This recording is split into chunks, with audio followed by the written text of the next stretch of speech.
Well, this season has hit its rock bottom.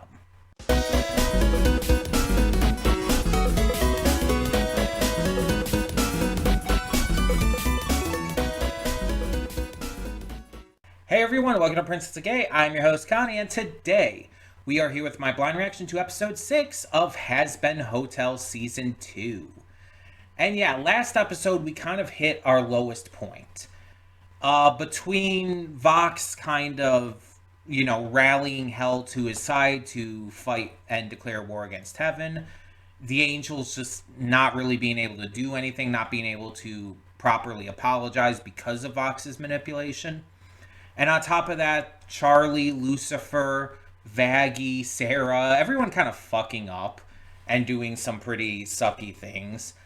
And with good intent, obviously, but just really making things worse, which leads to a lot of falling outs. Charlie and Vaggie have a falling out. Charlie has a falling out with her father. The angels just kind of retreat. It's not good. And things are just kind of left in this limbo-like state at the moment. This season has been pretty wild. It's like it's not as big of stakes as with season 1, but nonetheless, it feels like grander almost. And I think that's kind of like the idea. It kind of has like this almost television media hype added to it. And even though I think the first season felt more like it was, focused and on track compared to this, I feel like this season nonetheless has been like dealing a lot with a lot of characters' flaws, especially Charlie's. And I like that. I really like what they're doing. As of the moment, I don't know if I would say that either season is like wholly better than the other. Mind you, including this episode, I have 3 more to go. So it's kind of hard to say at this moment. But it's kind of one of those situations where there's a lot going on, and I really need to see how, at least for this season, it concludes before I can make any real judgments. I'm still like re-listening to songs and still like kind of flipping between them as to like which I like more. On re-listens, I've liked a lot of the songs more than I did on my initial listen, and that just tends to happen. But let's see where we go from here with this episode. As always, I don't know anything. I'm as spoiler-free as can be. So let's see where we go with episode 6 of Hazbin Hotel Season 2. Hold up just a sec. Before you click that link down in the description below to get to today's video, I want to remind you of all the awesome content we have both on this channel and the Princess of Gaming channel. Let's check it out.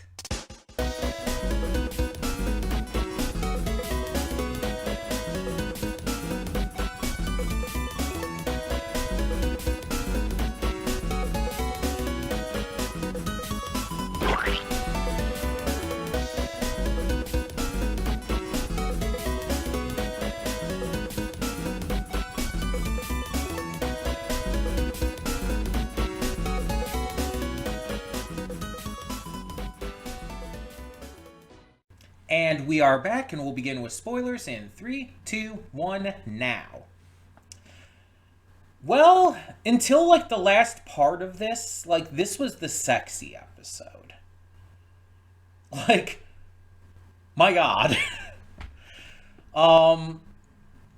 Between, Angel's song to Charlie and Vaggie's song and, leading into them very clearly having sex.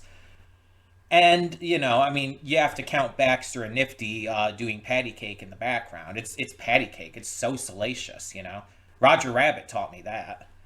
But, yeah, it was, in all seriousness, it was a very sexy episode. There was a lot of sexual chemistry and tension in it. And then you got the end.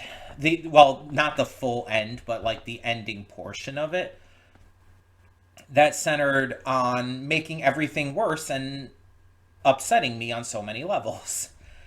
In the course of season one, I talked about how Angel Dust was my favorite character and how I was like super invested in his storyline and his character growth and everything. Um, and I don't know, like at this moment, if I would call him my personal favorite right now, just because of things, changing in season two and a lot of different characters being highlighted and focused on. But he's still up there for me, obviously.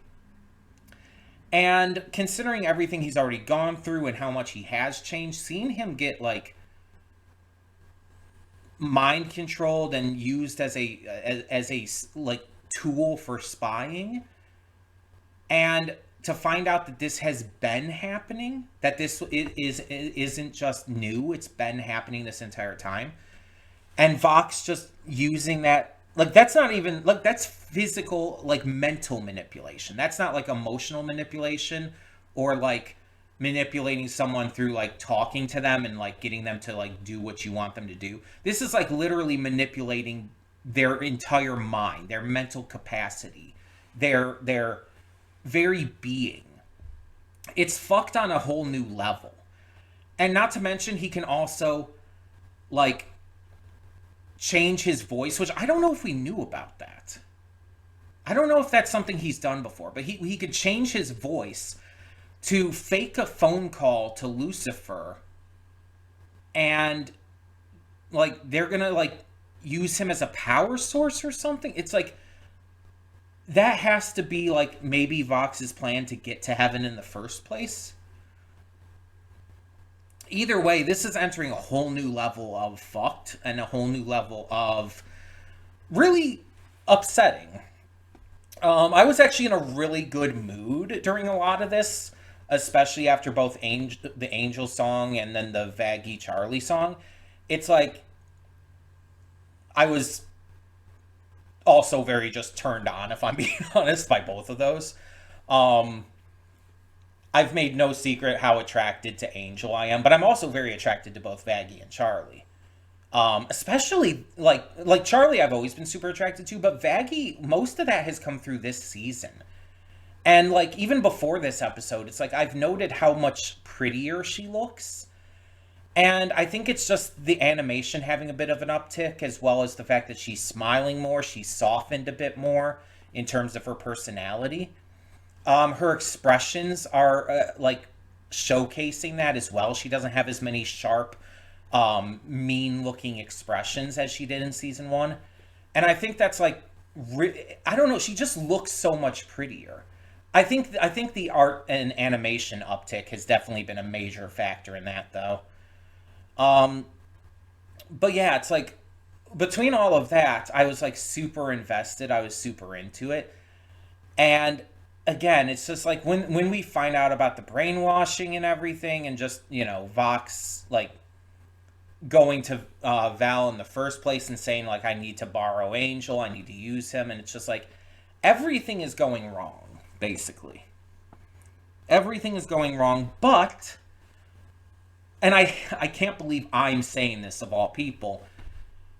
I really hope Alistair's plan works, because Alistair's plan is clearly, at least to some degree, part of it is, breaking up the V's. He's sowing this discontent between Vox, Vel, and Velvet, and we're seeing more and more how they're starting to really like break apart and argue, and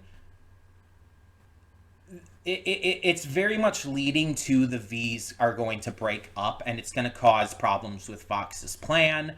It's going to just cause a lot of like changes with the status quo. And that's a good thing. That's something we really need right now, because Vox, I think, without the other two, is not going to be, well, as Alistair has put it, not going to be as powerful and as much of a threat. And we really need that right now for the sake of Angel, for the sake of basically everyone. Um, but I do like that we have Husk and Cherry seemingly on the case to find Angel. They're the two closest to him at this point and are the perfect ones to like stage a rescue mission. So at least we have that. I do like the entire thing of Baxter helping Nifty with the roaches and allowing them to like do this like jazz band thing. I think that's just cute. Also, just Baxter and Nifty are getting along weirdly well all of a sudden. It's like, okay, suddenly they're just friends. That's out of nowhere. But I mean, I dig it. I have no issue with it.